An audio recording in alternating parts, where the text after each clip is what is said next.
The news के senior तहकीकाती सहाफ़ी फ़खर दुरानी ने 23 जुलाई को एक अहम खबर दी थी। फ़खर दुरानी ने खबर में बताया था कि कैसे एक मुबैना गैर मुल्की PR कंपनी ने माली फ़वाइद के बदले उन्हें हायर करने की कोशिश की और ये पेशकश की कि अगर वो पहले से तैयारशुदा मज़ामीन पाकिस्तानी अखबारों में शाया करवाने में मदद करें तो हर मजमून के बदले उन्हें माली मुआवजा दिया जाएगा।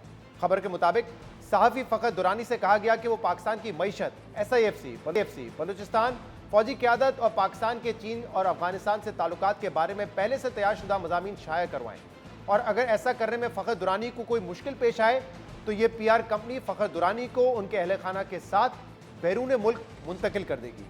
मगर खबर के मुताबिक द न्यूज़ इन्वेस्टिगेशन सेल ने 8 माह की तहकीकात के बाद मुबैना PR कंपनी की इस कोशिश के हकायक सामने रख दिए हैं, जबकि सहाफ़ी फ़खर दुरानी ने PR कंपनी के एजेंट से WhatsApp और Facebook पर होने वाली बातचीत, रिकॉर्डेड शुदा कॉल्स, मालियाती लेन देन के रिकॉर्ड्स और मज़ामीन के मुसव्वदों को भी दस्तावेजी शक्ल दी है। मुबैना गैर मुल्की PR एजेंट की फ़खर दुरानी से होने वाली एक ऑडियो कॉल में यह सुना जा सकता है कि ये कंपनी फ़खर दुरानी से कैसे क्या कुछ करवाना चाहती है। So how we do it, what I'm saying is, जैसे कि हर बार, जैसे हमारी तरफ से तो आपके पास जाने ही है कि आपने जैसे कि इकोनॉमी से रिलेटेड हो गया या फिर कोई इंफ्रास्ट्रक्चर मसला हो गया, हाँ, कोई कुछ भी हो, मतलब जो भी इश्यूज हो गए, जैसे हमारे डिपेंड यहाँ करता है प्लेग के सिचुएशन काफी के इश्यूज हो ऊपर। रहे हैं, प्लेग के इश्यूज हो गए, पोलियो के काफी केसेस आ रहे हैं, HIV के काफी केसेस आ रहे हैं, तो these are all the things that we will be highlighting. So as far as I see, 1.2L 1.2 120 जो है for first 2 months and then 70 plus 1 70 plus 100. Yeah, 1. Yes, that means 1.7 L for next. Yeah, right. Okay, fine. Thanks. So is it done? Yeah, it's done. It's done. No problem. Okay, done. इसी audio में यह भी सुना जा सकता है कि फ़खर दुरानी ने इन एजेंट से ये जानने की कोशिश की कि क्या वो वाकई कोई PR फर्म है या उनके पीछे गैर मुल्की खुफिया एजेंसी है, जिसका कॉलिंग एजेंट्स ने तो कोई जवाब नहीं दिया, मगर ये यकीन दिलाया कि अगर फ़खर दुरानी को कोई मुश्किल पेश आती है तो वो फौरी उन्हें पाकिस्तान से निकालने का बंदोबस्त करेंगे। एक चीज जो मैंने डिस्कस करनी थी, आप ये जो आर्टिकल्स है ना, यहाँ पे आपको रिस्क का पता है कितना रिस्की है यहाँ पे, और कल को ये भी हो सकता है कि कोई एक्सपोज हो जाऊं मैं, मेरी जॉब भी जा सकती है। तो ये आप जिस तरह कह रहे हैं कि हम फ्यूचर में फुली आपके साथ वो करेंगे, कोऑपरेट करेंगे, तो ये क्या इसके फिर मेरे लिए ये पता है कि आप जो है वो PR फर्म तो नहीं है? नहीं, हम PR फर्म ही नहीं है सर। एक नया जर्नलिस्ट हो, आप उसको तो ये बता सकते हैं PR फर्म से, मुझे पता है इतना अंदाजा है कि आप मोस्ट प्रोबेबली रॉ से हो सकते हैं, कुछ भी कल को मेरे लिए प्रॉब्लम्स होंगी तो मेरे लिए क्या बचत और सिक्योरिटी है, मैं ये पूछना चाहता हूँ। तो वही तो पूछ रही हूँ कि आप बताएं आप क्या चाहते हैं। नहीं, ये बताएं मेरे लिए क्या सिक्योरिटी और क्या फाइनेंशियल, इसमें आप कितना जो है कल को अगर मेरी जॉब चली जाती है। वही तो फिर हम आपको UK में जॉब प्रोवाइड करवा सकते हैं। UK में कितना जल्दी? As soon as possible. Sir contacts तो काफी होते हैं, हम हमारे बॉस लोगों के तो काफी ज्यादा कॉन्टैक्ट्स होते हैं, तो इस बारे में भी मैं आपको पूरी इत्तला देती हूँ। ठीक चीजें अगर मेरे लिए, मैं इस वजह से इनसे कहा कि मुझे उनसे बात करा दीजिए जो कि ये डिसीजन लेने के उनको किसी की अप्रूवल की जरूरत ना हो, जिनके पास ये डिसीजन मेकिंग पावर्स हों।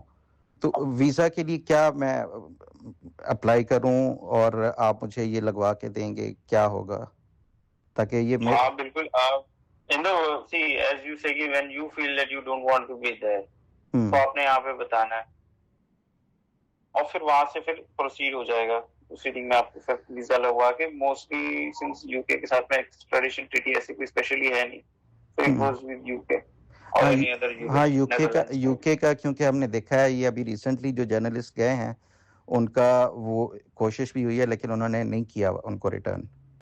सहाफ़ी फ़खर दुरानी को गैर मुल्की PR कंपनी की जानिब से एजेंडा स्टोरीज के लिए हायर करने की कोशिश और फ़खर दुरानी की जानिब से ये पूरा मामला सामने लाना अहम बात है, जिससे अंदाज़ा हो सकता है कि कैसे गैर मुल्की नेटवर्क्स पाकिस्तानी सहाफ़ियों को अपने एजेंडा के लिए इस्तेमाल कर सकते हैं। मगर इसके साथ ही ये समझना भी अहम है कि ज़रूरी नहीं है कि रियासती बयानिए और हुकूमती कारकर्दगी पर उठने वाली हर आवाज़ के पीछे कोई साजिश हो, क्योंकि पाकिस्तान में रियासती पॉलिसियों और इस्टेब्लिशमेंट के किरदार को लेकर तनकीद होती रही है। पाकिस्तान की सियासी तारीख में इस्टेब्लिशमेंट का एक किरदार हमेशा रहा है और इसके ऊपर पाकिस्तान के बड़े बड़े सहाफ़ी, इंटेलेक्चुअल्स और सिविल सोसाइटी के लोग तनकीद करते रहे हैं और इन तनकीद करने वालों को अक्सर गद्दारी के फतवों का भी सामना करना पड़ा है। फ़खर दुरानी की स्टोरी को लेकर भी ये मुमकिन है कि कोई इसे अपने फ़ायदे के लिए इस्तेमाल करना चाहता हो, लेकिन इस मामले को बुनियाद बनाकर यह कहना कि पाकिस्तान में होने वाली हर तनकीदी सहाफ़त जिसमें रियासती बयानी पर सवालात उठाए जाते हों या हुकूमती कारकर्दगी के ऊपर तनकीद की जाती हो, वो सब बैरूनी फंडेड है या पैसे लेकर की जा रही है, तो ये कहना ना सिर्फ गलत होगा बल्कि ये उन तमाम सहाफ़ियों और सिविल सोसाइटी के लोगों की तौहीन होगी जिन्होंने बहुत बड़े रिस्क उठाकर ये स्टोरीज़ की हैं। बहरहाल इस पूरी कोशिश के पीछे असल मकासद क्या थे और फ़खर दुरानी को क्यों महसूस हुआ कि इस PR फर्म के पीछे कोई बैरूनी खुफिया एजेंसी हो सकती है, इस पर बात करने के लिए हमारे साथ मौजूद हैं सीनियर सहाफ़ी और तजज़ियाकार फ़खर दुरानी। फ़खर, बहुत बहुत शुक्रिया वक्त देने के लिए। 23 जुलाई को आपकी एक खबर आई थी जहां पे आपने बताया कि द न्यूज़ इन्वेस्टिगेशन सेल ने कैसे एक PR फर्म को एक्सपोज किया, बेनकाब किया। कुछ स्टोरी तो हम बता चुके हैं कि आपको पैसे देकर ये कहा गया कि जो लोकल पब्लिकेशंस हैं पाकिस्तान में उनमें कुछ आर्टिकल्स पब्लिश करवाए जाए जो कि पाक फौज के खिलाफ भी हैं, एंटी पाकिस्तान भी आप उनको कह सकते हैं।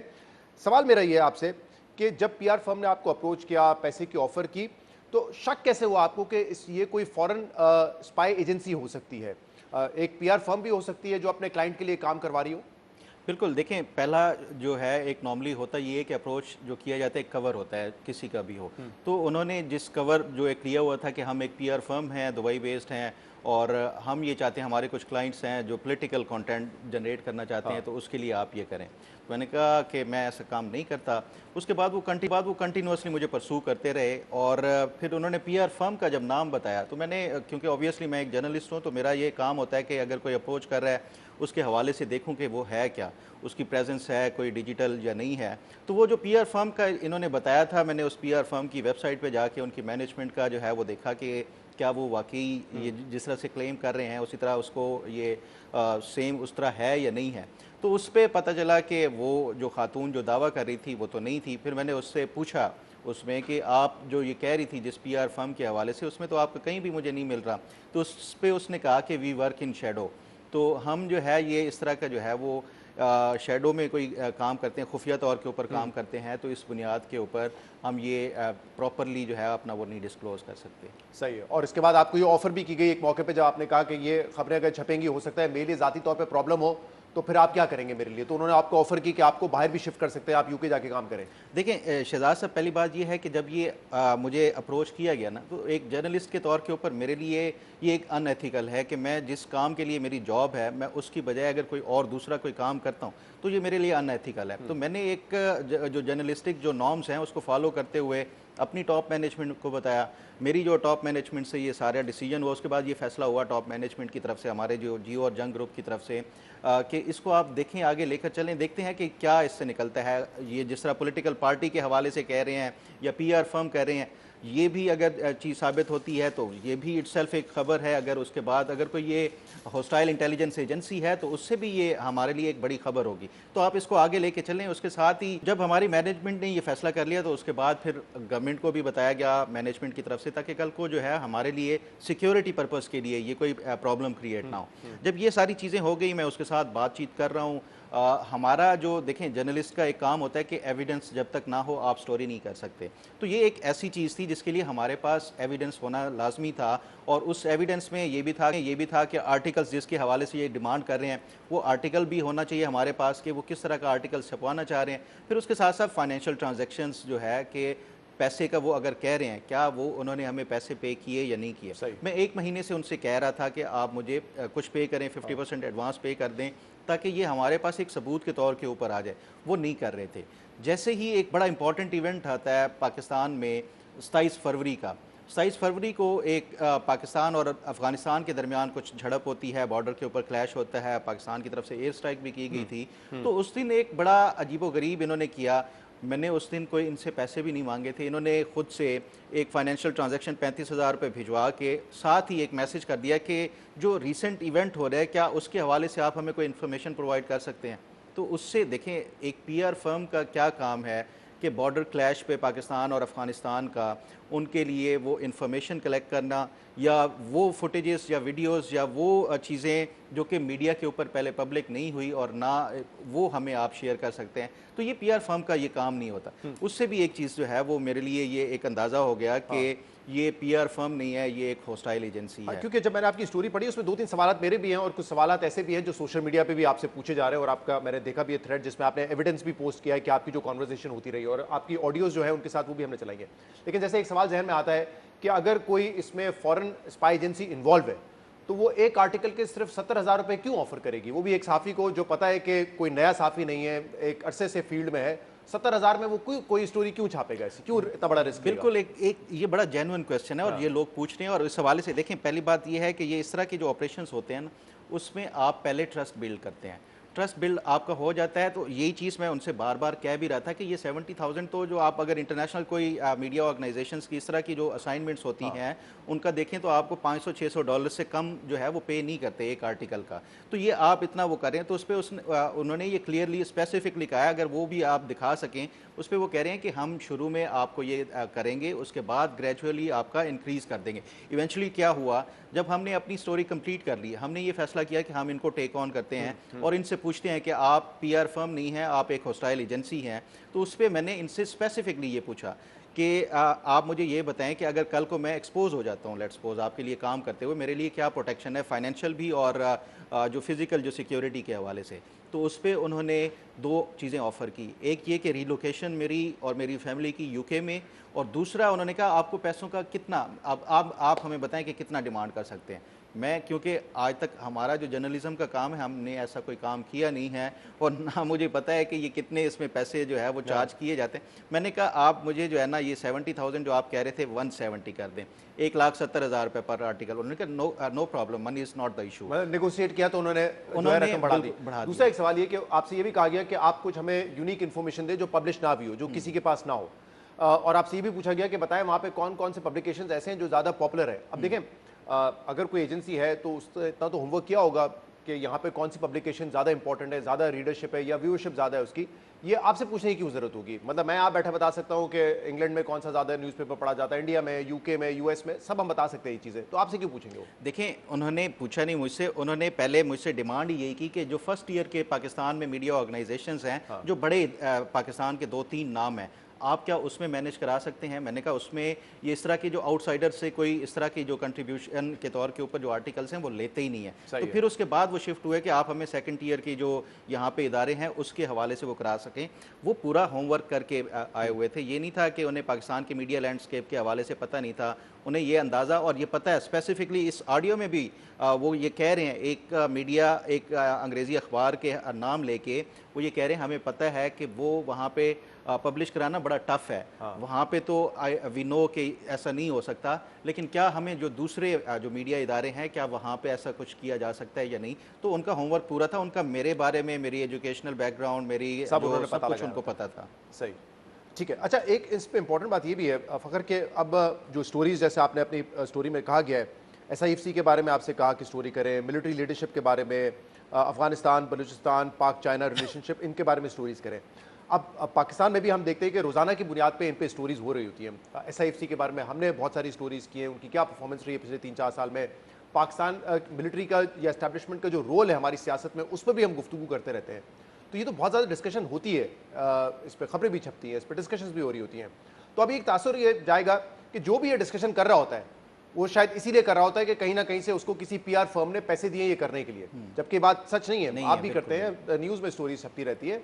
तो फिर ये इस तासुर को कैसे अब हम खत्म करेंगे? क्योंकि ये तो वन ऑफ केस हो सकता है ना, ये तो शायद आपके साथ हुआ है, लेकिन बाकी तो जेन्युइनली जो स्टोरीज कर रहे होते हैं इशूज़ पे, और करनी भी चाहिए, उनके बारे में भी एक शक होगा कि यार देखिए PR फर्म से पैसे लेके कर रही है। अच्छा देखिए, मेरी स्टोरी में भी मैंने ये चीज़ एक पहली चीज़ तो मेंशन की है, जो ये इस तरह की डिस्कशन होती है। हमने कहा कि ये वो कह रहे हैं कि हमारे साथ कुछ और जर्नलिस्ट भी कर रहे हैं, हम ये वेरीफाई नहीं कर सकते। ये वो इस तरह के दावे जो है ना वो अपने कॉन्फिडेंस बिल्डिंग के लिए भी वो इस तरह की कर सकते हैं। दूसरी चीज़ ये है कि उनको क्यों ज़रूरत पड़ी है इस तरह की चीज़ों की। देखें, जो इस तरह की जो हॉस्टाइल एजेंसीज़ होती हैं ना, उनके लिए जो चीज़ें इसको प्ले करना, अगर वो लोकल मीडिया के ऊपर कोई इस तरह की चीज़ आती है, उसको ये प्ले करके या उसका अपनी मर्ज़ी के मुताबिक कुछ देखें। इसमें जो आर्टिकल था ना, इसमें ये नहीं था कि ये पाकिस्तान में जो आप कर रहे हैं, मैं कर रहा हूँ, डिस्कस कर रहे हैं, कोई और जर्नलिस्ट कर रहा है। हाँ। तो हम उसको बैलेंस करते हैं, हम उसका काउंटर वर्जन भी लेते हैं, हम उसमें दूसरी चीज़ें जो हैं वो कि अगर इकॉनमी के हवाले से सूरत हाल एक दो इंडिकेटर्स उसके ख़राब हैं तो कुछ पॉजिटिव भी है, तो हम ये सारा कुछ जो है वो बैलेंस करते हैं। ये नहीं है कि हम जर्नलिस्टिक जो स्टैंडर्ड्स और जो प्रिंसिपल्स हैं उसको फॉलो नहीं करते। ये जो आर्टिकल्स थे स्पेसिफिकली, इसमें ये था वन साइडेड था कि एक ब्लीक पिक्चर आपने इकॉनमी की पेश करनी है कि पाकिस्तान में ये इंडिकेटर्स खराब है, दूसरा खराब है, तीसरा खराब है, और पाकिस्तान तो बस वो डूम्सडे के हवाले से भी मिसाल के तौर पे अगर हम अपने इलेक्शन निज़ाम को देखें तो उसमें कोई पॉजिटिव तो नहीं है। 18 ले लें, 2024 ले लें, या SIFC के बारे में अगर मैंने स्टोरी करनी है तो मैं तो नहीं बता सकता कि पिछले 3 साल में ये SIFC को इन्वेस्टमेंट लेकर आया है, विच इज अ फैक्ट। तो फिर उस पर तो हम बैलेंस नहीं कर सकते ना। तो इस तरह की भी स्टोरीज होती है, लेकिन उसका मतलब ये नहीं है कि वो फंडेड होंगी या जरूरी है कि PR फंड में पैसे होता भी नहीं है। और ना ही ये जो खासतौर पे जो प्रोफेशनल जर्नलिस्ट हैं, मैंने आपको बताया, वो सारे इसके जो एथिक्स और प्रिंसिपल्स हैं वो फॉलो करते हैं। आप गवर्नमेंट के खिलाफ कोई स्टोरी कर रहे हैं, इकोनॉमी के हवाले से हो या किसी हवाले से, तो आपकी एडिटोरियल बोर्ड उसको तब तक जो है वो पब्लिश करेगी नहीं जब तक कि दूसरी साइड का वर्जन ना हो। ये एक फ़र्क है प्रोपेगेंडा और जो एक रियल जो जर्नलिज्म होती है उसमें। तो इस वजह से ये मेरा ख्याल है कि ये लोगों को जो कन्फ्यूजन हो रही है, ये डिस्टिंग्विश करने की ज़रूरत है कि जो प्रोपेगेंडा बेस्ड जो इन्फॉर्मेशन होती है वो वन साइडेड होती है, डिस इन्फॉर्मेशन होती है, उसमें फैक्चुअल जो चीज़ें हैं वो साबित। अब इसी पे जो बात करें, इन्होंने 3 आर्टिकल्स मुझे भेजे, इन तीनों के ऊपर मैं इनको जो है वो, क्योंकि हमने टाइम बाय करना था, हमने पब्लिश नहीं करनी थी ये सारी चीज़ें, और फिर भी पैसे दे रहे थे आपको। पैसे उन्होंने एक जो है वो शुरू में दिया, फिर उसके बाद जब ये आखिर पे हमने वो बात की तो तब उन्होंने दिया। तो जो चीज़ एक जो मैं कह रहा था कि डिस्टिंग्विश करने की, कि जो हमारे यहाँ अगर कोई सहाफ़त में इस तरह की चीज़ें हाईलाइट कर रहा है तो उनमें क्या फ़र्क है, वो ये है कि इन्होंने सारी नेगेटिव उसकी वो दे के कोई उसका सपोर्टिंग एविडेंस कोई नहीं है। लेकिन अगर पाकिस्तान में कोई सहाफ़ी इस तरह की चीज़ें हाईलाइट कर रहा है, वो उसको जो है वो अपने जो क्लेम है या जो अपनी जो स्टोरी है वो उसको साबित भी कर सकता है। तो ये जो एक डिफरेंस है, मैं समझता हूँ कि ये लोगों को समझने की ज़रूरत है कि जो डिसइंफॉर्मेशन और मिस इन्फॉर्मेशन फैलाने का जो मकसद है वो ये है कि टोटली आपने जो है वो रॉन्ग फैक्ट्स भी हो सकते हैं, उसमें वन साइडेड ये सारी चीज़ें हो सकती हैं, दूसरी साइड का वर्जन भी नहीं होता। ये मैंने उनसे एविडेंस मांगे थे, उनके पास कोई तीनों आर्टिकल्स के लिए नहीं। फ़कत थैंक यू वेरी मच। मैंने पहले भी उस दिन रिपोर्ट कार्ड में भी कहा था, आपने बड़ी प्रेजेंस ऑफ माइंड दिखाई कि आपको अंदाजा हो गया कि शायद ये PR फर्म या तो कोई डॉजी काम करा रही है या ये PR फर्म है ही नहीं और किसी के कहने पे ये सब कुछ किया जा रहा है। Thank you very much for joining us.